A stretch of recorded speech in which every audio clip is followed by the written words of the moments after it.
मैं तो इसे कमीनापन कहूँगा। इतना कमीनापन कैसे हो सकता है? तो कुप्रबंधन, कुशासन और कानून व्यवस्था वगैरह की स्थितियाँ, ऐसा नहीं कि अखिलेश यादव की सरकार में परफेक्ट थी। 5 साल से यह नौटंकी हो रही है। 69,000 अब बच्चा बच्चा रट चुका है कि कोई 69,000 कोई चीज़ है। योगी जी की सबसे अच्छाई यह है कि वो कभी भी कोई भी घोषणा कर देते हैं। घोषणा मंत्री पहले राजनाथ सिंह जी को कहा जाता था, योगी जी ने उनको बहुत पीछे पछाड़ दिया है।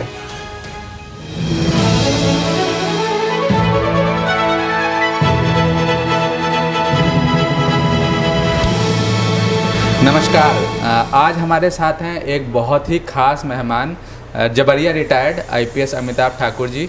जब से सर को जबरिया रिटायर किया गया था, तब से हमारे चैनल पे भी और सर को सजेस्ट किया था कई लोगों ने कि आपको राजनीति में आना चाहिए, और सर ने आखिरकार ये ऐलान कर दिया है कि अब वो राजनीति में आएंगे और योगी आदित्यनाथ जी जहाँ से भी लड़ेंगे तो वो उनके खिलाफ चुनाव लड़ेंगे। तो सर बहुत बहुत स्वागत है आपका। नमस्ते, बहुत बहुत धन्यवाद जी। तो सर ये बताइए, ये हमारे चैनल पर भी कमेंट्स आए थे, आप लोग को भी कई लोगों ने सजेस्ट किया था, तब आपने ये फैसला लिया राजनीति में आने का, या और भी कोई कारण रहे जिसकी वजह से आप राजनीति में आए सर?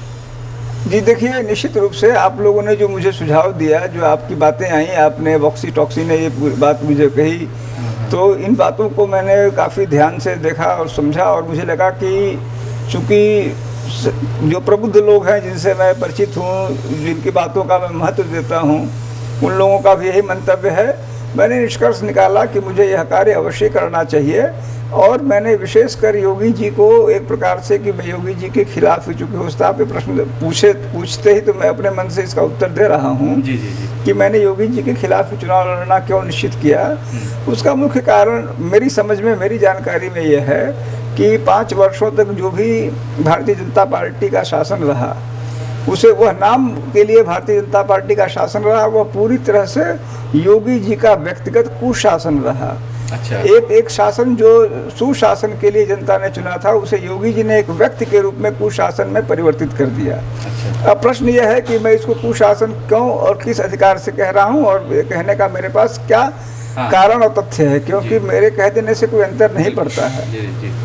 तो इसके एक नहीं न जाने कितने कारण हैं जो इस बात को प्रमाणित करते हैं कि यह कुशासन है। नंबर 1 बात कि वास्तव में रोजगार किसी को नहीं मिला, ऐसे लोगों को रोजगार देने की बात कही गई। ये मुझे बड़ा आश्चर्य लगा कि एक मुख्यमंत्री ऐसी बात कह सकते हैं। उनके ट्विटर हैंडल से एक ऐसे व्यक्ति के बारे में, महाराजगंज के एक व्यक्ति के बारे में आया कि इसको हमने रोजगार दिया, जिस व्यक्ति को अखिलेश सरकार ने रोजगार दिया था। जिस अखिलेश सरकार के दिए हुए रोजगार को अपना रोजगार बता देना, यह कैसे योगी जी कर सकते हैं, यह मेरी समझ के परे है। जी। उसी प्रकार से इन्होंने कहा, जब कोरोना काल के बाद जो तमाम लोग आए, उस समय जो कुव्यवस्थाएं हुई उससे सब हम लोग वाकिफ हैं जी।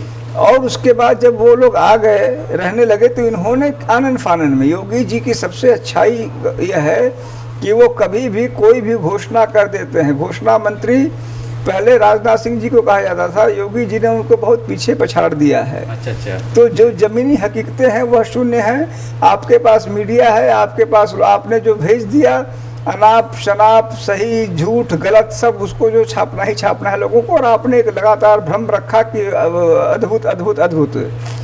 कोरोना काल में ये सारी बातें आई, पहला कोरोना काल लिप गया, दूसरे में क्या स्थिति रही उससे हम सब वाकिफ हैं। जी। चौथी और ज़्यादा गंभीर बात यह है कि लोग कहते हैं कि कुशासन वगैरह अखिलेश राज जी में भी कई बार हुआ। लॉ ऑर्डर की स्थितियां अखिलेश राज में निरंतर खराब रहीं, उनको लेके उनको खामियाजा भी भुगतना पड़ा। जी।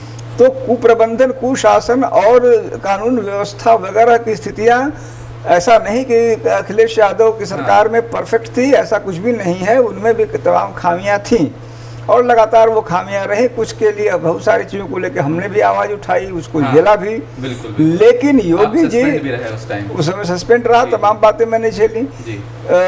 लेकिन जो सबसे बड़ी बात, जो बुनियादी अंतर है मेरी निगाह में योगी और अखिलेश यादव में, कि अखिलेश यादव के राज्य की तुलना में योगी का राज्य करेले पे नीम चढ़ा है। अखिलेश यादव के समय मुझे एक भी ऐसा दृष्टांत नहीं दिखता है जब किसी व्यक्ति ने उनकी बुराई की हो। मीडिया लगातार उन पर हमलावर रही। मीडिया ने उनके समय घटित हर घटना को बढ़ा चढ़ा के कहूँ या मान लीजिए कि जैसे भी उनको बढ़ चढ़ के कहूँगा, बढ़ चढ़ के दिखाया। उन्हें यह भय नहीं था कि अखिलेश या उनके गुर्गे, मैं यहाँ गुर्गा शब्द कहूँगा, अखिलेश या उनके गुर्गे मुझे मुकदमे मुझ पर लाद देंगे, मेरे खिलाफ कोई कार्रवाई कर देंगे जी। इसकी तुलना में योगी जी के गुर्गे मैं उनको कहूँगा, वैसे तो अफसर हैं, उनके अगल बगल घूमते हैं जो मारीच की तरह, लेकिन योगी जी के जो गुर्गे हैं उन्होंने पत्रकारों पे छोटी छोटी बातों को लिखने के लिए मुकदमा दर्ज कराए, रासुका लगाया, गैंगस्टर गुंडा एक्ट लगाया, पूरे परिवार को तबाह कर दिया, एक भय का माहौल बनाया। तो जो करेला पर नीम चढ़ा की स्थिति जो योगी जी ने व्यक्तिगत रूप से जिसको संचालित किया और करवाया अपने कुछ लोगों के माध्यम से, कहीं उन्होंने मीडिया सलाहकार बना दिया, कुछ चुनिंदा पत्रकार रखे और इनके माध्यम से जिसको अंग्रेजी में एक रेन ऑफ टेरर बोलते हैं, आतंक का साम्राज्य योगी जी ने स्थापित किया। तो मैंने अपनी सीमित हैसियत में, क्योंकि यह बात सही है कि मैंने कोई पार्टी से जुड़ के तो अनाउंस किया नहीं था, मेरी औकात शून्य प्राय है, लेकिन इस शून्य प्राय औकात से भी मैंने कहा कि मैं अपना विरोध जरूर दर्ज करूंगा और इसीलिए मैंने चुनाव लड़ने का निर्णय लिया। जी सर, आपने पिछले वक्त में आपने समाजवादी पार्टी को भी क्रिटिसाइज़ किया, मायावती जी के जो पार्क थे उनको भी क्रिटिसाइज़ किया, बीजेपी के खिलाफ आप लड़ ही रहे हैं, तो अब कांग्रेस बची है, कुछ और पार्टियां बची, तो अब सवाल ये है कि अमिताभ ठाकुर किस पार्टी के साथ चुनाव लड़ेंगे? देखिए, क्रिटिसाइज मैंने किया, मैं तो यहाँ देखता हूँ, आप तो मेरे क्रिटिसाइज की बात कर रहे हैं, पॉलिटिकल लोग, मैंने तो यही जाना है कि पॉलिटिकल लोग किसी के नहीं होते हैं। योगी आदित्यनाथ इसका श्रेष्ठ उदाहरण है। योगी आदित्यनाथ भारतीय जनता पार्टी लगभग छोड़ चुके थे, एक लंबे समय तक वो भारतीय जनता पार्टी का प्रबल विरोध करते थे। अच्छा। और भारतीय जनता पार्टी ने उनको मुख्यमंत्री बना दिया। तमाम नेता आज इस पार्टी में है, कुछ कल उस पार्टी में। नरेश अग्रवाल जी मेरे ख्याल से सभी पार्टियों में रहे, पार्टी ए में रहे तो पार्टी बी को क्रिटिसाइज किया, बी में रहे तो सी को क्रिटिसाइज किया, सी को रहे तो डी को क्रिटिसाइज किया और सबको बराबर शिद्दत से किया। जी।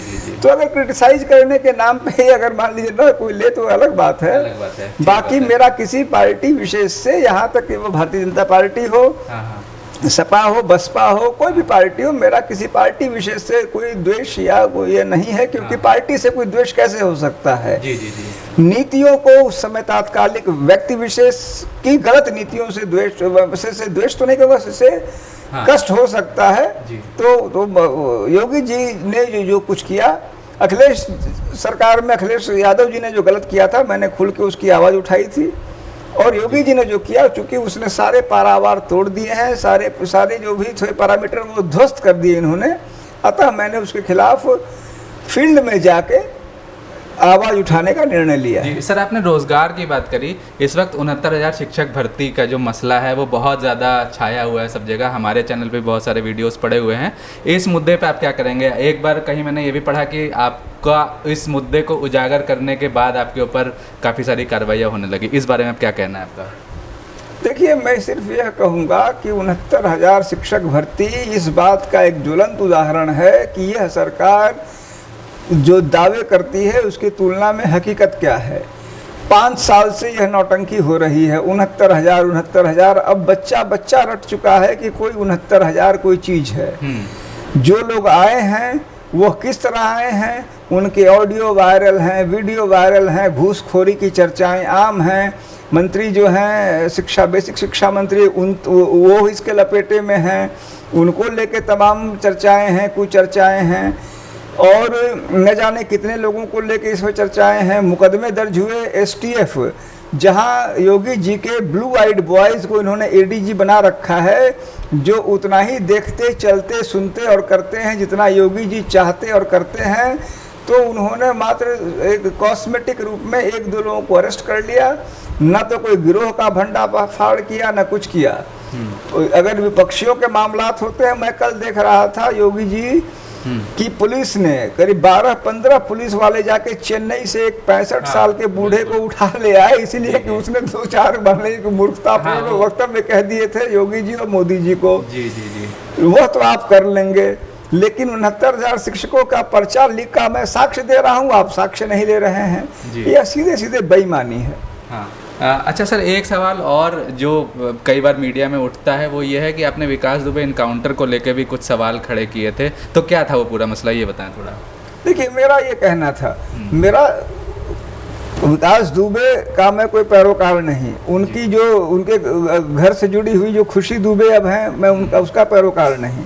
मैं सिर्फ न्याय का, जहाँ तक मेरी औकात है और मेरी समझ है, मेरी समझ में गलती हो सकती है, जानकारी गलत हो सकती है, समझ उल्टी हो सकती है, सही है, लेकिन जहाँ तक मेरी समझ होती है मैं न्याय के साथ रहना पसंद करता हूँ। विकास दुबे गलत था, आप वही मान लीजिए 1:1 एनकाउंटर हुआ होता, आपने कर दिया होता, वो समझ में आता। एक आदमी जो आपके हाथ में आ गया और वो आपके हाथ में है, आपने इतनी निर्ममता, मैं तो इसे कमीनापन कहूंगा, इतना कमीनापन कैसे हो सकता है? एक व्यक्ति जो आप निरीह होके आपके हाथ में आ गया, जिस वो है ऐसा ही है कि कोई शव, कोई मृत्यु, सबसे दुर्दांत व्यक्ति की मृत्यु हो जाए, रावण की मौत हो जाए, उसके बाद आप उसके शव पर थूकिए, तो शव पर थूकने या उस पर लात मारने वाले को बहुत ही खराब आदमी कहा जाता है, उसको बिल्कुल अमानवीय कहा जाता है। जब रावण के शव पर थूकने वाले को जब खराब कहा जाएगा, तो एक व्यक्ति जो आपके हाथ में है, आप चारों तरफ से पुलिस के घेरा में उसको ला रहे हैं, वो आपके हाथ में है और आप उसको मार डालते हैं। यह तो मैं समझता हूँ न सिर्फ हत्या है, यह बड़ी निर्मम, जघन्य और मैं कहूँगा बहुत ही कायर किस्म का कृत्य है ये। हम लोगों ने विकास दुबे के गांव में भी विजिट किया था, तो वहाँ कई लोग ऐसा आरोप लगा रहे हैं कि पुलिस ने कई लोगों को उठा के बाद में इनकाउंटर किया। इस बारे में आप क्या कहेंगे? ऐसी तमाम चर्चाएं हैं और इन्हीं चीज़ों ने जो योगी जी को वह तो अपनी वाहवाही में है, जो जिसको आप मेन स्ट्रीम मीडिया कहते हैं वह भी उनकी वाहवाही में है, कि खैर खाई में, क्योंकि उनके विचारों की ज़रूरत है, उनके मालिकान की ज़रूरत है। जी। लेकिन लोअर लेवल पे फेसबुक, सोशल मीडिया, ट्विटर और जो अब आप लोग जो जिसको रियल मीडिया मैं कहूँगा, वह सब इन बातों को सामने ला रहे हैं कि किस प्रकार लोगों में इस बात का कष्ट और दर्द है जो कुछ भी अन्याय किया गया है। जी। अच्छा, अमिताभ ठाकुर हमेशा सिस्टम के प्रति मुखर रहे हैं, कुछ भी कमी लगी है अमिताभ ठाकुर को तो हमेशा उन्होंने आवाज़ उठाई है। तो पहला सवाल, क्या अमिताभ ठाकुर को डर नहीं लगता है सिस्टम के खिलाफ बोलने का? जिस सिस्टम में वो हो उसी के खिलाफ आवाज़ उठाना कितना मुश्किल होता है सर?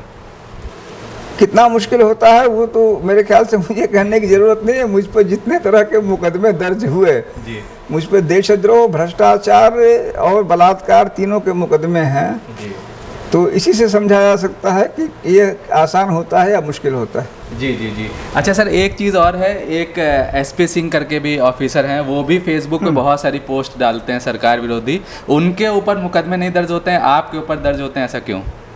नहीं, मैं तो थोड़ा कहूँगा, एसपी सिंह साहब न सिर्फ बहुत तत्परता के साथ और बहुत ही तीव्रता के साथ अपनी बात कहते हैं, और आप बताऊं, उन पर 7 FIR उन पर दर्ज कर लिया है यूपी पुलिस ने। हाँ। जो बिल्कुल ही ओछे किस्म के FIR हैं, त्रुटिपूर्ण हैं, फैक्चुअली इनकरेक्ट हैं और केवल उनको प्रताड़ित करने के उद्देश्य से दर्ज किए गए हैं, जो पुनः इस सरकार के घटिया मानसिकता को प्रस्तुत करता है। जी। सर, आखिरी में हम लोग को ये भी पता चला कि आप लिखते भी हैं, आपने जो केजरीवाल जी के ऊपर भी एक किताब लिखी और भी आप लेखनी करते हैं, तो थोड़ा सा हमें लेखनी के बारे में अपना बताएं, ये वाला पक्ष थोड़ा सा हमें बताएं। देखिए, मेरी तो कुछ किताबें पब्लिश हुई हैं। एक काव्य संग्रह हुआ है, ढल गई रात, एक जो है जैसा कर मैंने जाना है करके है, एक ये कहानी संग्रह है, एक मैंने IIM लखनऊ में मैं 2 साल के लिए गया था। अच्छा। PhD करने, उस समय मैंने एक किताब लिखी थी द फ्रेश ब्रू करके। तो वो अंग्रेजी में किताब थी। तो इस तरह से कुछ किताबें लिखी हैं, मुझे इच्छा होती है, लेकिन अब चूंकि मैं ज़्यादातर मुझे समय नहीं मिलता, इसीलिए मैं लिख नहीं पाता। जी। सर, एक आखिरी में आपके फेसबुक पोस्ट के बारे में एक बात करते हैं। आपने कुछ ही टाइम पहले, मुझे लग रहा है कि आपने एक पोस्ट डाली कि 2004 की सेंट्रो से अब चुनाव नहीं लड़ा सकता कोई, गाड़ी के बारे में बताएं, तो वो क्या है सर? मेरी गाड़ी बहुत पुरानी हो गई है, 2004 की है। उसका कुछ दिन पहले उसका वो भी ख़त्म हो रहा था, फिर हमने आज जो आजकल जो ये होता है जो जिसमें हाँ, तो उसको हमने शायद 1 या 1.5 साल के लिए हुआ है, अभी तो कुछ दिन कुछ फिटनेस कराई है, कुछ महीने के लिए और शेष है। जाहिर सी बात है कि अब वो गाड़ी कई बार ख़राब हुई आती है, तो एक नई गाड़ी खरीदनी है, तो उसी को मैंने जो है वही बात कही। मुझे बड़े अच्छे सुझाव मिले हैं और जो न्यूनतम रेट का जो सबसे भारी भरकम गाड़ी दिखेगी वो मैं खरीदूंगा। अच्छा अच्छा, ठीक है सर। एक चीज़ और है, आपने अधिकार सेना करके अपने उस पर लगा रखा है, ये क्या है अधिकार सेना? ये मैंने एक प्रकार से एक संगठन का मैंने गठन किया है। अच्छा। और इसका मुख्य उद्देश्य है कि लोगों को अपने अधिकारों के प्रति जागरूक करना। अच्छा, तो ये कैसे करेंगे आप लोग? देखिए, मिलके, अपनी वाइफ के थ्रू, आपकी मैम भी काफ़ी बड़ी एक्टिविस्ट रही हैं, आप दोनों ने मिल के करीब, मुझे जहाँ तक रिसर्च मैंने देखा कि 500 से ज़्यादा आप लोगों ने RTI डाली हैं, 200 से ज़्यादा PIL डाली हैं, तो इसी ज़रिए करेंगे और भी कुछ आपके प्लान है? नहीं, इसके ये हम लोग चाह रहे हैं कि इसको ज़मीनी रूप पे ले जाए। करीब 3,500 अभी तो मात्र जो है 3,500 लोग अलग अलग जगहों से इससे जुड़ चुके हैं। और ये मुश्किल से मतलब 10-15 दिन में ऐसा हुआ है, लगातार लोग शामिल हो रहे हैं। इसको हम जिला और उसके नीचे के स्तर तक कोशिश कर रहे हैं कि लोग इससे जुड़ें और लोगों को चैतन्य करें अधिकार के प्रति और भ्रष्टाचार के विरुद्ध। जी सर, एक आखिरी सवाल लेना चाहेंगे। जो लोग इस वीडियो को देखेंगे और जहाँ भी आप चुनाव लड़ेंगे, शायद अयोध्या या आपने बताया गोरखपुर या इन दोनों में से कोई भी, जहाँ भी आप चुनाव लड़ेंगे, वहाँ की जनता को आप हमारे माध्यम से क्या कहना चाहेंगे? क्यों अमिताभ ठाकुर को वहाँ की जनता वोट दे? देखिए, अमिताभ ठाकुर को परखें, उनको देखें, उनके बोलने पर बिल्कुल न जाएं। अगर ठीक लगे तो वोट दें, ना लगे तो न दें। अच्छा, बस इतना ही, और कुछ नहीं कहेंगे। तो ये थे हमारे साथ अमिताभ ठाकुर सर, जिन्होंने काफ़ी सारी बातों पे हमसे बात करी। धन्यवाद।